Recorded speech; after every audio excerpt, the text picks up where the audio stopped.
Voilà, on va parler roman ou thriller pour être plus précis avec notre invitée Sandra Martineau. Bonjour. Bonsoir. C'est pas la première fois que vous venez ici. Non, hein. du tout, c'est la troisième. Vous le connaissez par cœur, Un petit peu, oui, quand même. le plateau.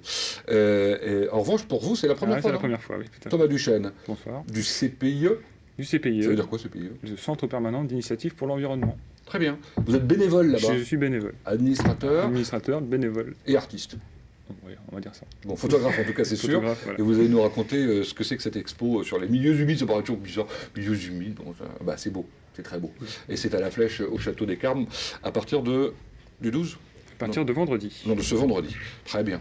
Bon, Sandra Martineau, c'est avec vous qu'on va commencer, et avec ces blessures du silence qui vient tout juste de paraître. Oui, il y a à peine un mois. Très bien. Votre troisième roman? Troisième roman, oui, effectivement. Bon. Super dur. Alors, avant de parler de ce livre, on va peut-être parler de vous un tout petit peu. Vous n'êtes pas sartoise d'origine. Non, je suis bretonne. Vous êtes briochine. Briochine, tout à fait. C'est ça qu'on de dit, Saint-Brieuc. De Saint-Brieuc. Et vous êtes arrivé en Sarthe il y a combien de temps? Depuis 98. D'accord. Je suis mon mari, en fait. Ah oui, c'est vrai. Et puis vous travaillez avec lui d'ailleurs. Oui, voilà, exactement. Tout le monde vous connaît là-bas, du côté de Lussot? Oui, Château du Hors-Lussot, oui. Bon. Il a un garage? Oui. Bon, vous mettez pas les mains à la mécanique? Non, je suis Donc, vraiment dans les papiers. J'ai pas remarqué dans ce roman particulièrement de mécanique. Enfin Non, bon, il y a du une tout. voiture effectivement qui a quelques soucis, mais sinon tout va bien. Alors on se pose toujours la question de savoir mais pourquoi, comme ça, quelqu'un, à côté de son activité professionnelle, s'évertue à écrire des œuvres importantes. Ça vous a pris quand et comment? De bonne heure, en fait, puisque déjà toute petite, j'aimais écrire. Mais en fait, j'aime plus particulièrement créer. C'est surtout ça.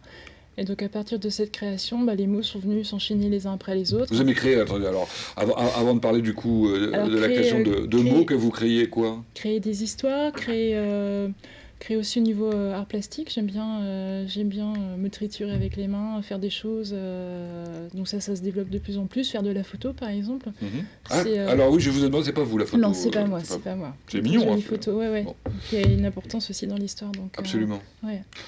Et vous faites du dessin aussi, je crois. Oui, aussi. Bon. Ah, vous savez des choses. Et donc un jour comme ça, vous êtes dit bon allez, je me lance.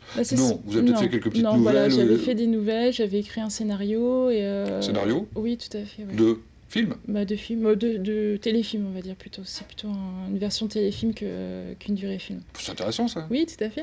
Bon, vous l'avez soumis à des réalisateurs potentiels? Et là, on m'a dit non, on ne travaille pas avec les particuliers. Donc je me suis dit bon, autant s'orienter vers autre chose puisque la télévision, c'est pas pour moi.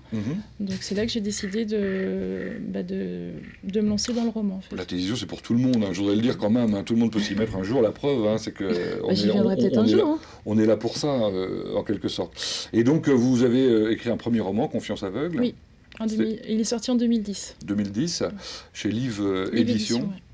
Ouais. Ça se passait à Saint-Brieuc. À Saint-Brieuc, oui, je voulais faire honneur à mes racines, donc je suis partie sur Saint-Brieuc.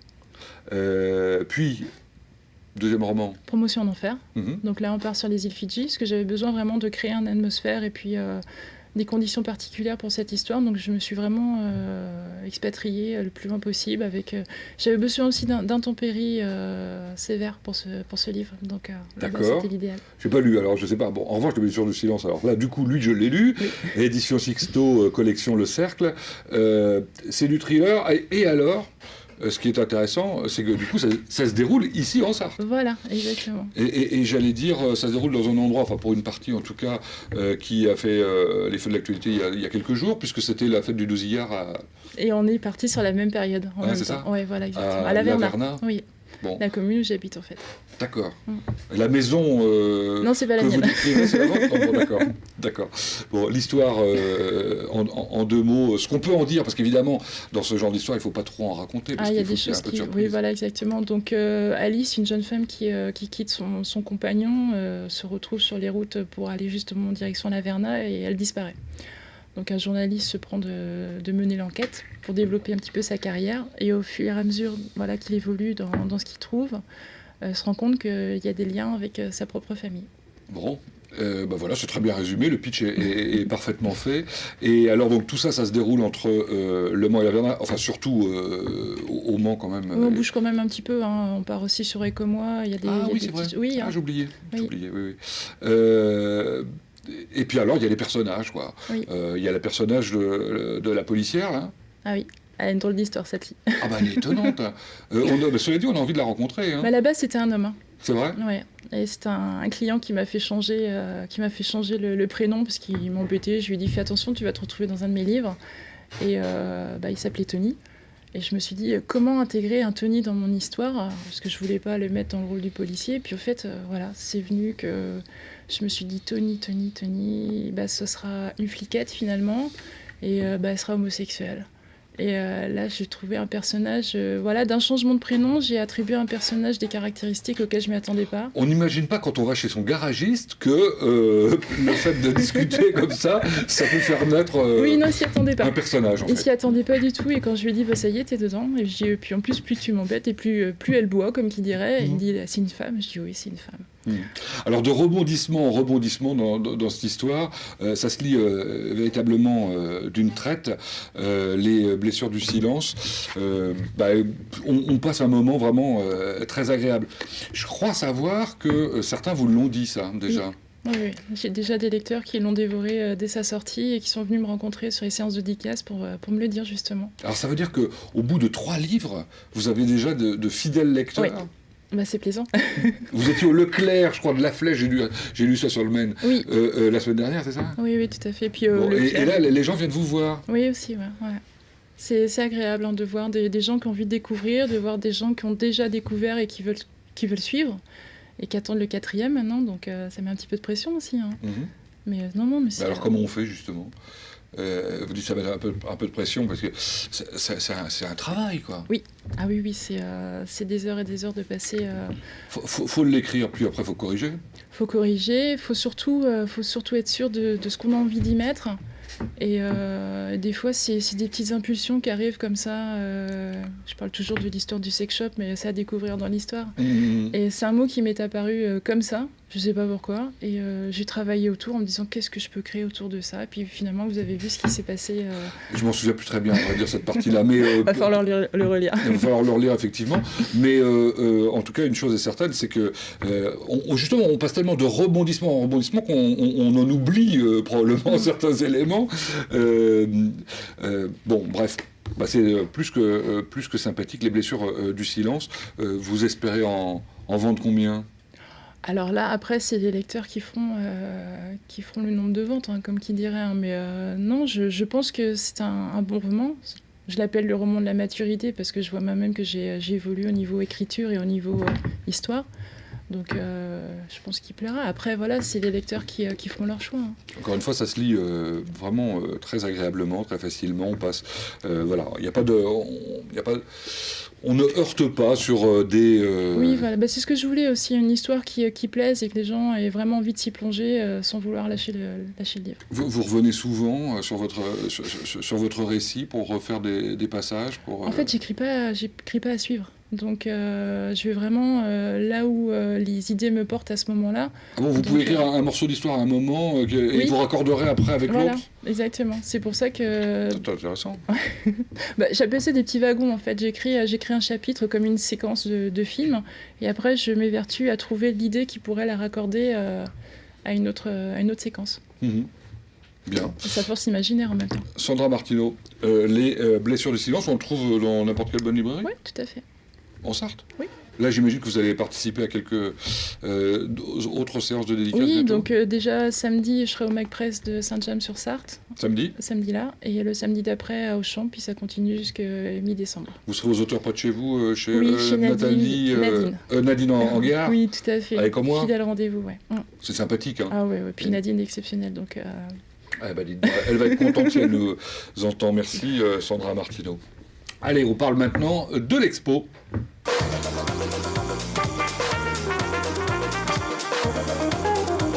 Il y a un rapport entre vous deux, en fait. Hein, je vais déjà être futur lecteur, déjà. Ah bon, futur lecteur. Ah bah oui. Vous aimez lire? Et puis sur tous les thrillers, donc Ah oui, en ça plus. tombe bien. Ah bah vous n'allez pas être déçu, hein, très honnêtement. Non, mais on part dans des histoires, mais bref. Oui, donc il y a un rapport entre vous. Alors, donc vous aimez les thrillers, c'est une chose, mais vous êtes La photographe. photo, oui. Et voilà. Et vous aussi, vous êtes photographe, donc. Je suis amateur. Ah Oui. ouais, pas tout comme moi. Tout comme moi. Hein. Vous avez un métier dans la vie, d'ailleurs? Oui, oui, je suis responsable qualité.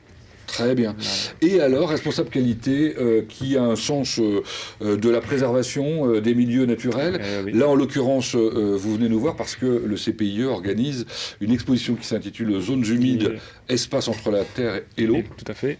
Ça se passe au Château des Carmes, donc à la À Flèche. la flèche. Bon, Voilà. c'est quoi l'idée?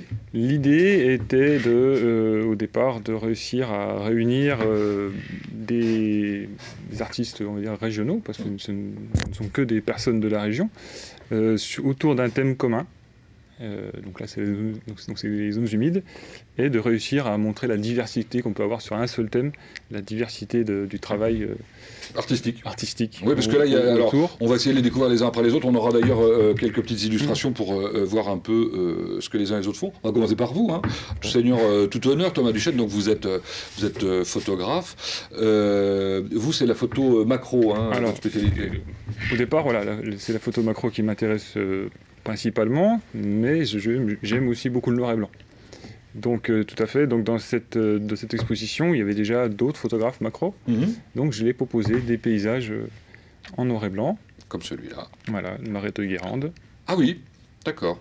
Ah oui, donc alors ça n'est pas obligatoirement... C'est le pays de la Loire. Hein. Ah, d'accord, c'est pas obligatoirement dans le coin. C'est pas à créer, par exemple, par la force des choses, parce que... Il y a marais- Cré, bien c'est sûr, magnifique, forcément le marais de Cré à côté de la Flèche. Le CPIE participe à beaucoup d'actions sur le marais de Cré, donc le marais de Cré, je le mets également à l'honneur, mais sur cette photo, c'était le marais de Guérande. Alors on continue avec les photographes, on va les faire tous d'un coup comme ça. Denis Blanchard. Denis Blanchard, alors lui, c'est un passionné de nature. Il passe en dehors de son travail, il passe énormément de temps dans la nature à photographier et il fait donc des photos macro sur les amphibiens, mais également tout ce qui est libellules. Et là, il nous propose des images fantastiques de grand format qui marquent les visiteurs par la taille, le réalisme, les détails dus à la photo macro. Brigitte Cachan. Brigitte Cachan, alors elle, photographe à la retraite et qui a découvert cette passion-là finalement il y a 1 an et qui s'est mis à photographier les gouttes d'eau qu'elle avait dans son jardin. Tiens. Et finalement, elle fait un travail fantastique, une créativité vraiment étonnante. Ouais, bon, Vraiment. et puis il faut dire, je pense aussi que le matériel aujourd'hui permet de faire des choses assez Et étonnantes. il faut se exceptionnel. tromper parce qu'elle n'a pas un matériel. Ah bon on pourrait penser qu'elle est très très bien équipée, mais finalement avec un appareil Matériel photo bridge, voilà, elle réussit à faire des photos D'accord. fantastiques. Alors on passe maintenant à l'aquarelle, enfin l'aquarelle dans un premier temps, je crois que mais elle a évolué à pastel, Karine- gouache, etc. Mar- Avec Karine Mélocco. Martine Mélocco, pardon. Martine. Oui, Martine Mélocco fait de la peinture, donc effectivement elle touche un peu à tous les domaines de la peinture, que ce soit la gouache, aquarelle, à l'huile, voilà, et donc elle nous dépeint donc des oiseaux. Magnifique. Hein. Enfin, ce qu'on vient de voir. Karine Mingot, c'est celle que vous vouliez citer juste avant. Voilà, Karine Mingot, en fait, elle fait de la vannerie. Mhm. Et la vannerie, et donc elle fait des petits personnages comme ça, des petites fées, des petits lutins qui sont... c'est pareil, c'est un travail même très très minutieux. Donc ils seront exposés. Hein. Ils sont exposés, voilà, donc il y a à la fois... Quel rapport avec les zones humides du coup?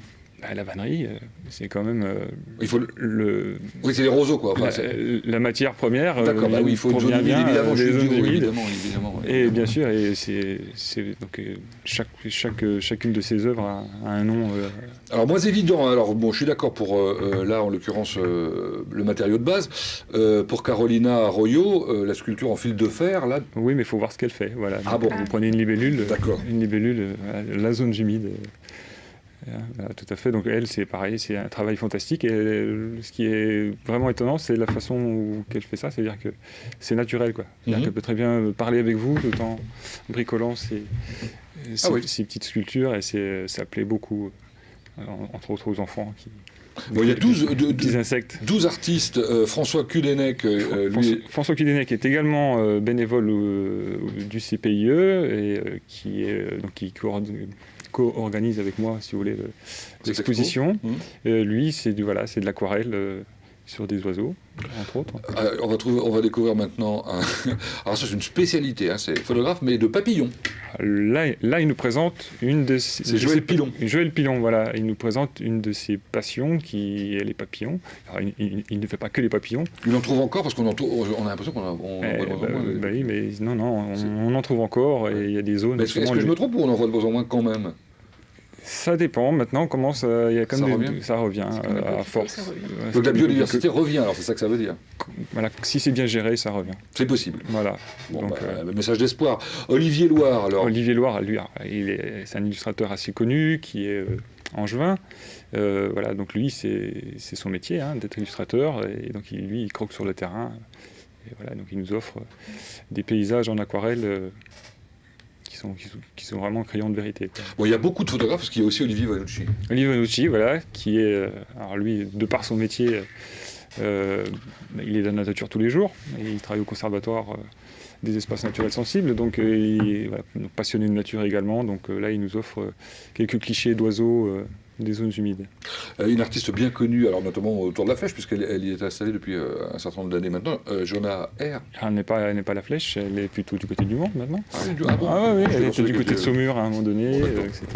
Voilà, donc elle nous fait de la poterie à méthode raku, méthode japonaise. Et c'est pareil, elle ne fait que des animaux. Donc là, elle nous a fait spécialement... C'est une sculpture, hein, c'est pas une vraie tortue, ça. Il faut le dire. Voilà, c'est une sculpture, tout à fait. Et c'est un travail pareil, d'une minutie, une précision anatomique magnifique. Et elle a réalisé ses œuvres spécialement pour l'exposition. D'accord. On va terminer avec l'atelier céramique et modelage du Carrois. Voilà, donc le Carrois nous a apporté quelques œuvres réalisées par les personnes qui participent à ça. C'est animé par Christine Rocher. Voilà. Il faut le dire parce que c'est important. Voilà une des œuvres justement. Voilà. Un joli poisson. Oui. C'est pas ouvert tous les jours. C'est pas ouvert tous les jours parce qu'il faut bien avoir une permanence. Donc et là, c'est les bénévoles qui. Voilà, nous sommes tous bénévoles. Donc c'est ouvert le mercredi après-midi de 14h à 17h30, les vendredis en fin de journée, le samedi dimanche et spécialement le 11 novembre puisque c'est férié. Donc c'est au Château des Carmes, je rappelle, donc c'est juste à côté de la mairie en fait. Ça fait partie c'est le bâtiment le plus ancien de la mairie, donc sur les bords du Loir, donc ce qui est sympathique. Ouais. Voilà, on espère que vous aurez beaucoup de succès, c'est une première ? C'est une première pour notre groupe bénévole, c'est une première, et on a réussi à réunir 12 artistes, donc on est assez fiers déjà du résultat. Vous pouvez, puis merci de vous être libéré rapidement pour venir nous voir et nous en parler. Il n'y a pas de problème, c'est gentil à vous. C'est la bonne cause. Ça vous inspirera peut-être pour écrire un prochain roman En tout cas, c'est très joli à voir déjà. Ouais. C'est quoi le prochain roman ? J'ai oublié de vous demander d'ailleurs le thème. Le prochain roman, ça se passe sur un bateau de croisière. Et c'est un ancien footballeur qui part à la dérive, en fait. Il part en croisière avec sa famille. Il croit reconnaître un pédophile présumé sur ce bateau. D'accord. Ah, vous prenez des sujets en plus... qui tiennent au corps. Ah, oui, comme vous dites. Très bien. Bon, Thomas Duchesne, merci. Merci à vous. Bravo. Merci à vous. Et puis on espère que vous aurez beaucoup de succès avec cette expo. Sandra Martineau, je vous rappelle, si vous ne la connaissez pas, vous la lisez. Hein, c'est Les Blessures du silence. Vous trouverez ça dans n'importe quelle bonne librairie. Dans un instant... le meilleur ouvrier de France dans son domaine, il nous racontera cela. Il va surtout nous raconter comment faire des bons chocolats et comment il fait les très bons chocolats et pourquoi pas les robes d'ailleurs en chocolat. Il s'agit de Jacques Bélanger, notre hôte intensément sartois.